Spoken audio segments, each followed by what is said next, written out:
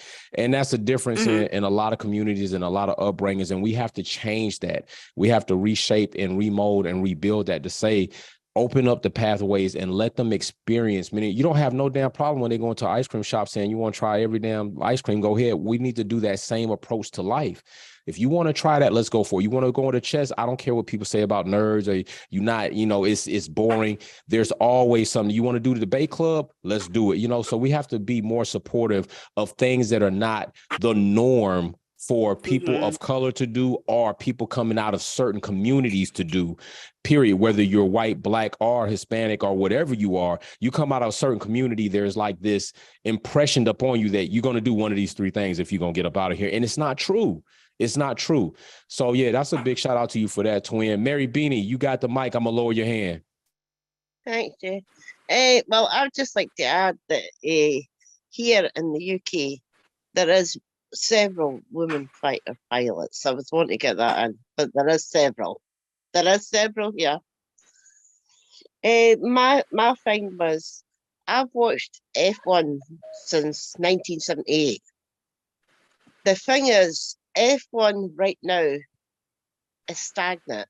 It will not change until the old guard, i.e. the board that's still connected to the Poison Dwarf, which is Eccleston, is removed.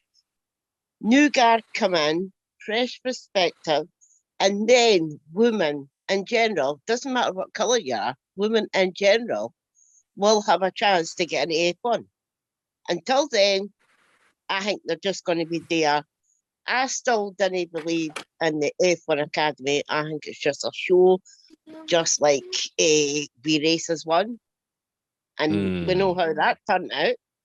So I know Susie's like running the F1 Academy, but I just don't trust the FIA in general. Is this another like, oh, we'll just put this out. This will shut everybody up in the meantime, just like We Races One. No, my philosophy was, oh, so we're racing against one then. It was the same. It's like that thing where they had about Lewis's nose pierce. He's had that in for years, man. And that has been in practice for years, but yet they only decide to bring it up years later. And Lewis is the only driver I know that has been tested for drugs straight after a race. I never heard of Schumacher getting it done. I never heard of Vettel getting it done. It's only been Lewis. And Max has never had it done. Orlando. So they're putting like, you go there, you're fine. But when it comes to Lewis, totally different. It's like, how can we just make things that much more difficult for him? I feel like he tries. I believe. I mean, I know that I am, because I was at that race, the last race in 21, and it still affects me to this day. I can imagine that Lewis replays that in his head just like me, and I see it. I always remember the bit where I knew Lewis was going to get screwed. As soon as Latifi done his supposed crash, I knew Lewis was done then. I knew they had him. I knew. It's just like, women can do just as good, not or even better than men. Doesn't matter what it is. Women have got the attitude, right? Oh, that's there. Let's have a go. We have a go. And if we don't do it, then we try again. But women should be equal. And I believe that there should be women in F1. I wanted to see it years ago, but I knew it wouldn't happen under Bernie. But, I mean, he had the brilliant ideas, like going to put a sprinkler on every track. In the middle of a track, put a sprinkler on every track. But I'm waiting for Kyle Lemmy. I remember Kyle Lemmy for years ago. And it was a brilliant track. It was one of the good tracks. Vegas years ago, didn't like it. Didn't like it when it was on F1 years ago. Did not like it. So we'll see how it goes. But sorry, James, I'm rambling. Sorry. My question to you is, Princess George has got to go. I'm sorry, he has got to go. I was done You with said him. Princess George. Princess Russell. George. No, yeah, I'm done with him. He's not a team player. Not a team player. So what's your question to Tanya? Should Princess George go or not? Should Princess George, should he go? My opinion, yes. And they should use their noggin and bring back Valtteri. All right. Appreciate it, Mary. So Mary's question to you, Tanya, is should Princess George go and should they bring back Valtteri? Valtteri. I don't think that the issue is George. I think the issue is the performance of these cars. I don't think that Lewis, like either way, really cares as he has a performing machinery underneath him. So it doesn't, I don't know. It just doesn't matter to me if George, I guess I'm a bit biased because I like George. Okay. I was about to get to it. I was going to say, Tanya, you need to stop like capping. It sounds like you like George. I do like George. I like George, but I like Valtteri too. I just don't want to see his bum anymore. I'm done seeing his bum. I'll say this, if you don't mind me saying. I'll say this. I totally understand. Need to put some suntan lotion on that. Right. But you know, that's a 70s butt cheeks thing. You know what I'm saying? And there's a market for that. All right. The 70s tan thing, butt cheeks is the thing, you know, when you got this, you can see like you still got your shorts on. So I'm just saying, like, Valtteri is hitting on that old cylinder. You feel me? You're going after a different market. So I'm gonna say this. Yes. I think I fully understand the way people are feeling about George because of the things he said and his mannerism since he's been far removed from his quote unquote super name, Mr. Top 5. I think there has been a shift in his personality and his public speaking now that he is not being Mr. Top 5 and he's met some adversity and the car maybe has been developed in a way that he hasn't been able to grow accustomed to as of yet. You know, a similar situation we could say about Perez when we talk about George. And I think there has been some statements or some comments that he's made that have been kind of slightish towards Lewis. I think the support or the statement he made that almost seemed counterproductive to Lewis getting a podium and almost seemed like he would have more favored had Oscar Piastri got the podium. I think Russell has rubbed plenty of Mercedes supporters or fans the wrong way. And I think that's why Mary feels that way. But I will also say that the callback for Valtteri may not be as productive as some may think. There is no longevity there. They already know what Valtteri will offer. And right now, Mercedes is in a position where they have to get ready to plan for their succession. Lewis Hamilton. Yeah, the future. But the future. Lewis Hamilton, surely, I'm going to say maybe in the next 5 years, will be moving on to other levels of his life. Like, I can't say Lewis will be just leaving and be retired, because somebody like Lewis is always in something and elevating. And Lewis has set himself up through the course of his career to be pretty much almost as big, if not bigger than the sport of Formula One, and known in many different rooms and corners of the world as far as what he's done, not only as an entrepreneur, as an athlete, as an icon in fashion, now in the movie industry. Somebody like Lewis Hamilton, you don't even use retire. He's moving into a different level of his life, and they have to prepare for that. So do you really take Valtteri as like your season driver and bring Russell in, or do you bring Russell in and you hope during that 5-year course that Lewis may be around, that you can snag another nice talent, if not in Mick, in somebody else up and coming? And I think Mercedes has to play that game, as well as be marginally very supportive of the 7-time world champion that they indeed owe an 8th world championship to. And bringing Valtteri does not put them in that situation. You let George go to another team and than likely he should have been your successor because he's very competitive.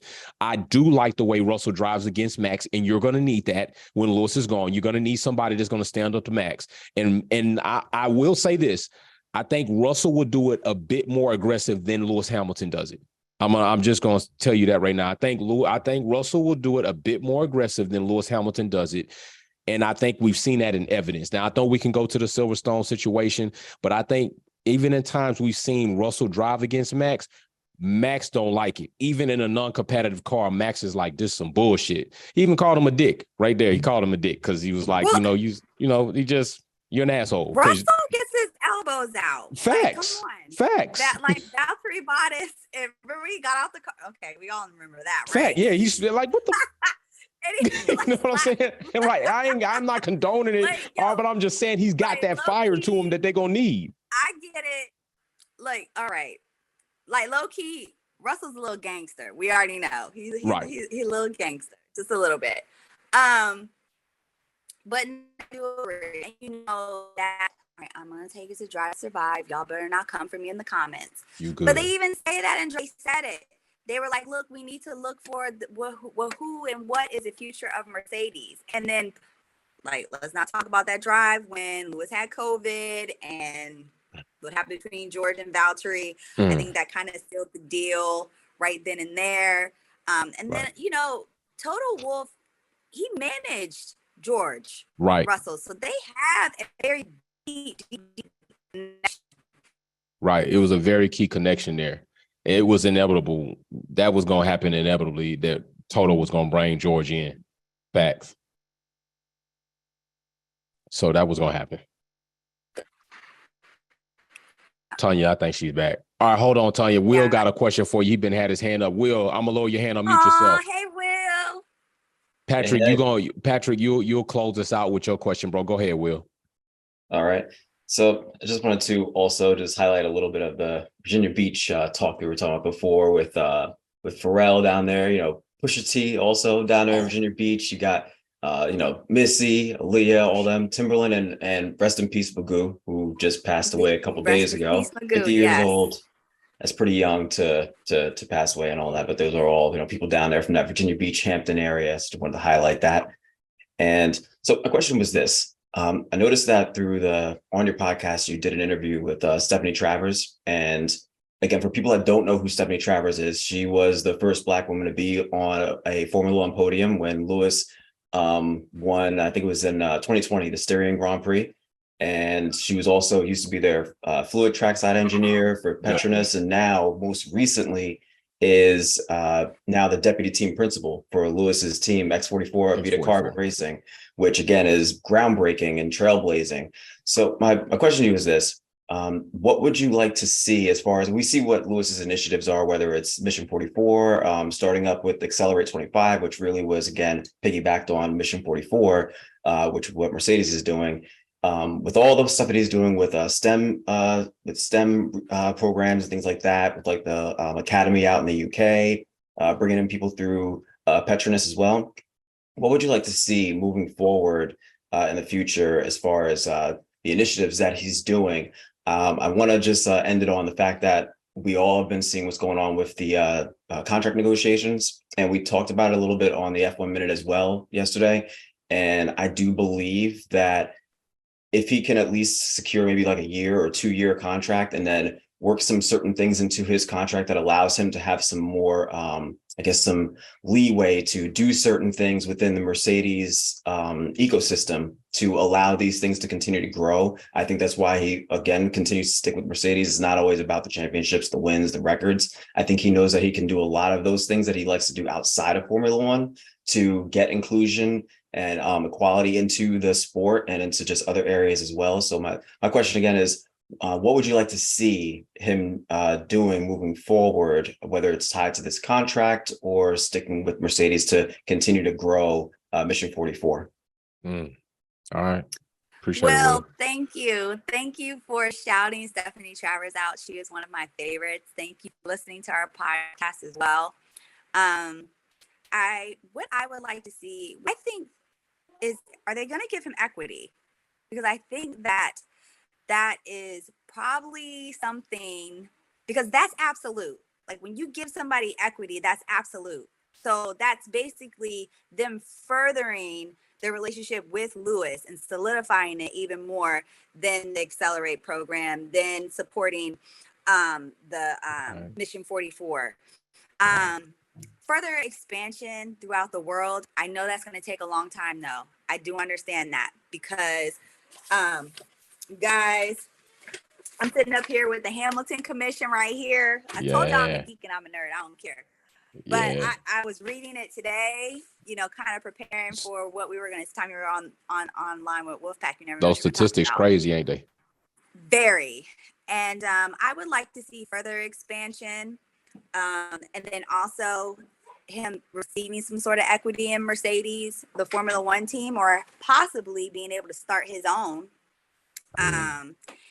And be able to start his own Formula One team. Wishful thinking, but if it happens, you heard it here first. Right. And what else did I was gonna say something else. Will, I really was. So you got equity. You got what's happening? That's what I say. Always there. That's what I'm saying. Always family. So you got equity. You got X44, possibly his own team. All right. So there had to be a third one or something else you were going to add in there as far as that. So you got equity. So mean stock, financial investment within Lewis, letting him be at the table, right? Be at the table. So what was the third one? Because it got to be a third key in there. Gosh, there was, but I'm gonna blame Jordan. He distracted me because he's so dang cute. That's my 8-year-old, y'all. But there was something else that I really, really wanted to add, but it'll probably come to me by the end of this talk. So okay. I'll tell you what, we'll let Patrick get in, and then if it comes to you, you could just add it in on that. Patrick, go ahead, bro. Okay. You're gonna backdoor us right there. I'm gonna lower your hand, unmute yourself. Okay. Yeah, it's pretty interesting in what we all seen. But skip aside to what we also going to bring in is Helmut Marko. Yeah, twin. Yeah. It's also in the circle as well. Because do you agree what he actually said of a certain team like Alpine should really sell their team?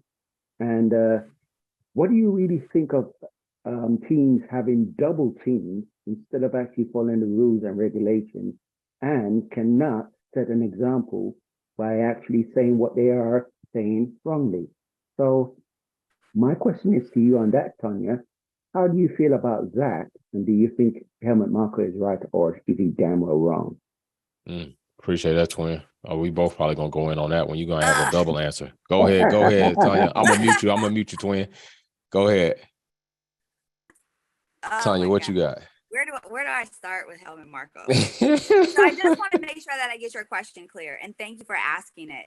So you're talking about double teams? Yeah. He's talking about how do you feel about type thing? Right. Yep. And then he has something to say about, you said Alpine? Yeah, so basically Helmut Marko suggested that if Andretti want into the sport, then he should be able to purchase Alpine due to their situation. And we here had talked about that before. And I feel like if Helmut Marko, you need to stay in your own damn yard, maybe you should split your teams and sell AlphaTauri, because they're underperforming according to Alpine, even with all their trouble. So how do you feel also about Red Bull having an unfair advantage with 4 drivers, 4 cars, 2 teams on the grid, while every other competitor have 1, 2 cars, 2 drivers? I got you, twin. Yeah. And that's what I thought you said. I just wanted to make sure before I comment. So no, I do feel the same way. I'm really trying to be very nice and tactful about what I think about Helmut Marko. Can't even say his name correctly. Because I just think like the whole just Red Bull culture. And I really think that he really does need to stay in his own lane. I think that that's just another ploy. It's like, how are you going to put stipulations on what Andretti can? You over here breaking cost cap rules and all this other stuff. Like, it's like, golly, stop throwing stones and you live in a glass house. That's and your house is breaking like that. That is the part that just really, really makes me upset. They want to dictate at the end of that race. Oh, and that still gets on my nerves. When Christian Horner came on the speaker, well, the headset, and he was telling Michael Massey, come on, all I need is one more lap. All I need is one more lap. And then, Total Wolf's like, reinstate that last lap. And he said, we went racing. It was motor racing. Like, yo, it's first of all, they need to get rid of AlphaTauri, which I think they are, right? Aren't they rebranding? No, not really. Because next season they're supposed to get a chatter. bunch of the RB19 parts. Oh, hell no. So no, Right. they're basically staying like 2 feet in, doubling down at that point. Right. So man, hell no. I don't agree with it. And I feel like Red Bull